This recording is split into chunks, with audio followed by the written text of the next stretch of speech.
রিপন, রূপা, মিতা এরা কি কলেজ আসেনি? হ্যাঁ বস, ওরা এসেছে।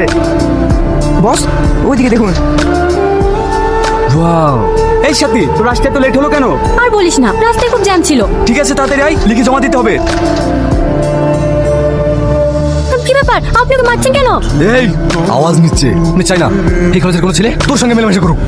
আমি কার সাথে মিশবো না মিশবো সেটা আমার ব্যক্তিগত ব্যাপার, তুই বলার কে? তোকে আমার ভালো লেগেছে, তোকে আমি চাই।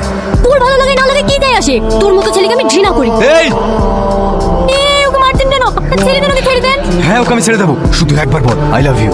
হ্যাঁ আমি বলছি আই লাভ ইউ, এবার ওকে ছেড়ে দাও। তাহলে কাল 4টের সময় মেঘনা পার্কে চলে আসবে। ঠিক আছে। কি ব্যাপার, তোমরা কারা? বলা নেই কারণে এইভাবে বাড়িতে ঢুকে পড়ছো। আপনার মেয়ে কোথায়? আমার মেয়ে কোথায় গেছে না গেছে তোমাদের কেন বলবো? এই বুড়ি, ভালো ভালো বলছি, তোর মেয়ে কোথায় বলে দে, না হলে তোর এই অসুস্থ স্বামীকে।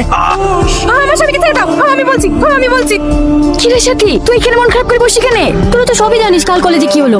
আজ বিকালে জানোয়ারটার সাথে পার্কে যাওয়ার কথা ছিল, ওখানে না গিয়ে বার্থডেতে এসেছি। বসে ভাবিস নি তো চক কেক কাটতে হবে? খুব কেক খাওয়া শোক না তোর, নে খা। হ্যাঁ, এই নিয়ে চলো কে? আমাকে নিয়ে যাও না, আমি যাবো না। তুই যাবি নি? তোর বাপ যাবে। ভাই তুমি মানুষ না জানোয়ার।